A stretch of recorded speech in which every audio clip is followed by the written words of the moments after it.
weirdos. Weird science is the revolution. Weird science is the revolution. Hello, everybody. All you weirdos out there, welcome back to the Weird Science Comics YouTube channel. I'm Jim.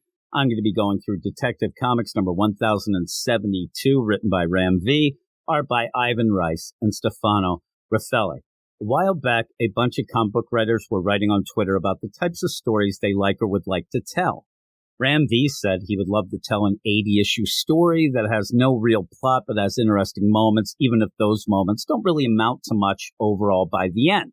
When someone, me, asked him about this, what exactly does he mean by that, he said that he's more into creating a loose narrative with lots of atmosphere, and that plot to him is secondary, and he kind of likened that to a lot of old-school comics, the way they used to tell stories. Now, in my opinion, that style does work better with some characters in books, say a Swamp Thing, but not so great with other books, like a Detective Comics.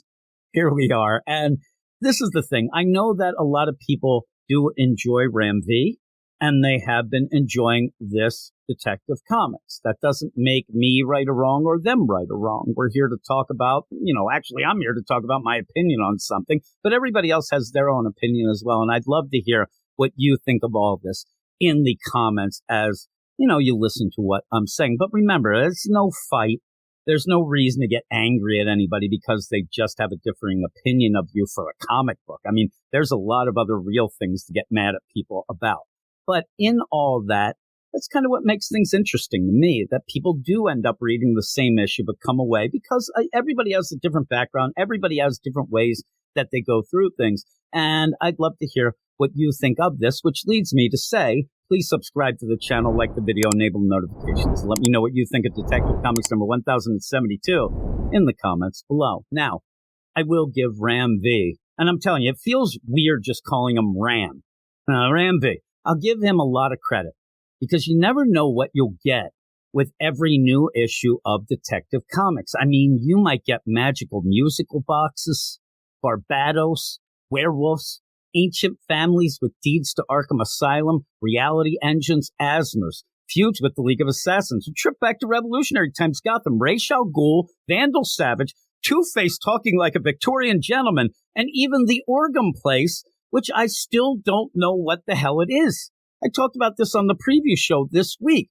What is Orgum Place? Somebody tell me, is it a mall with a skating rink in it? Is it an opera house? Is it an embassy?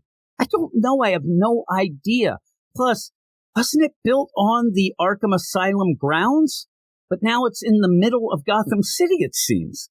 Did it take the place of Mariko Tamaki's Arkham Tower? Because if that's the case, bravo to the Orgums. I am now hashtag Team Orgum, if that is the case, because that tower was nonsense. Also, what does the average Joe and Jane Gotham think of the Orgums themselves? What's Mayor Nakano doing through all this? What has Mayor Nakano ever done? What's the GCPD's official stance on the Orgums? And why I bring this up is because a lot of this issue kind of relies on knowing some of these things. And they never really were brought up in this book because, you see, in this issue, they're about to do the grand opening of the Orgum Place. And people are going nuts outside. I mean, they are going so nuts that you would think there's a New Jeans concert taking place. I don't know. Also, you have Jim Gordon desperately trying to get Renee Montoya to recognize the actual threat going on here as the Bat family scrambles to stop the impending doom they say is about to hit. Now, the Renee Montoya stuff, it felt a little off. You end up having Gordon just begging her, please listen to me. Please get your men out here, do this, whatnot. She is more worried at this point of crowd control, which would be a big problem. But she has to throw in these snide remarks of, I'm not going to be dealing with him like you used to, Gordon, because you're awful. And that's why you're not commissioner, things like that. Now, go back to the idea of why Gordon isn't commissioner anymore. It's because he was turned into a monstrosity by the Batman who left. It was a little more than just dealing with Batman himself. So seriously, it just felt a little off with Renee Montoya. But always when you have Renee Montoya, she has to sit there and yell and then kind of look up in the sky and remember the times, the great times when she is the question. You always have that. It's like Batman when he just suddenly just looks and he sees pearls falling or he sees his parents' grave. I don't know why I'm laughing while I'm saying that, except that I am an awful person. Now, in this, I love seeing the Bat family work together. Ram V does a really good job. They are pretty much scrambling together, doing all this stuff. They are a well-oiled machine as they are going to try to stop the Orgums and all this disaster happening.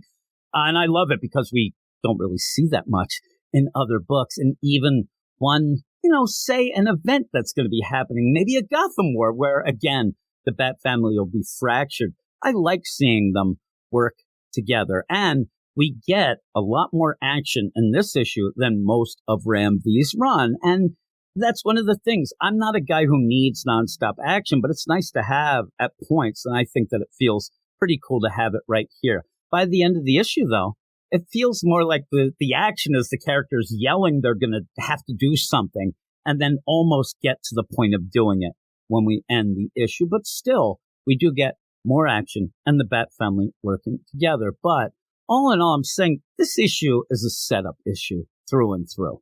My guess is that with Night Terrors coming, the spookiest months of the year with Night Terrors with a K, July and August, the editorial wants Ram V to end the next issue with a bang so that people are excited about the book returning in September, but also make it easy. You have to have a clear-cut deal where it makes it easy to remember, oh yeah, that's what happened after a 2-month hiatus. So that, I think, is what we're leading to at least here. Now, back to the Orgum place.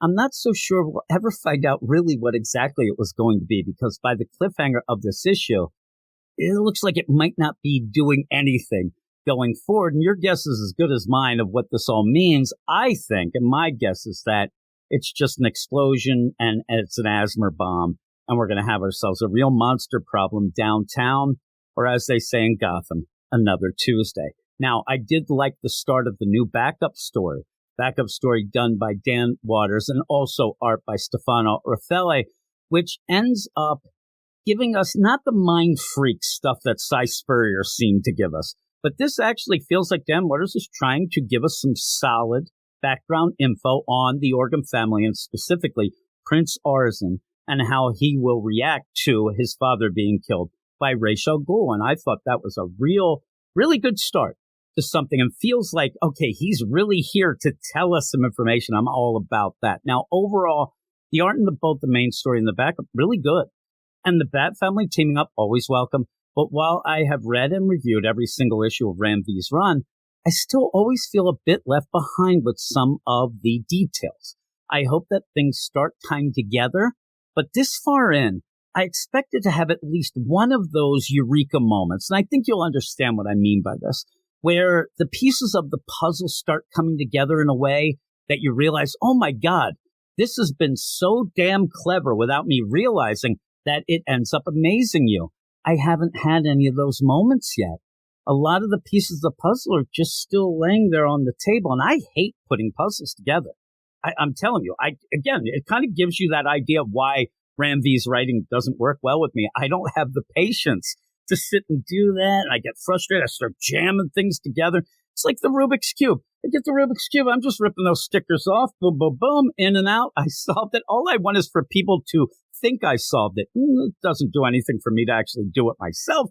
But at this point, I am actually worrying if any of these pieces, or all of them at least, will come together. Even without all those problems, this still does boil down to yet another story where Batman loses Gotham. And it wouldn't be fair to get mad at all the other examples and not this one. I will admit, though, Ram V does a better job of making it look a lot fancier than most of those other Batman loses Gotham story. Now, after sounding like a miserable prick trademark through this whole review, I'm still going to give it a 6.5 out of 10 because I did like the Bat family moments. I did like the action scenes, and I did like the art, and that backup actually elevates things as well. So there you go.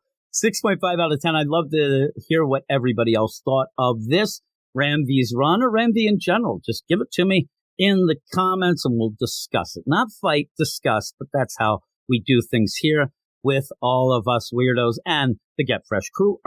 So that's it. Thanks, everybody, and I will talk to you all later. You are all weirdos. Weird science is the revolution. Weird science is the revolution.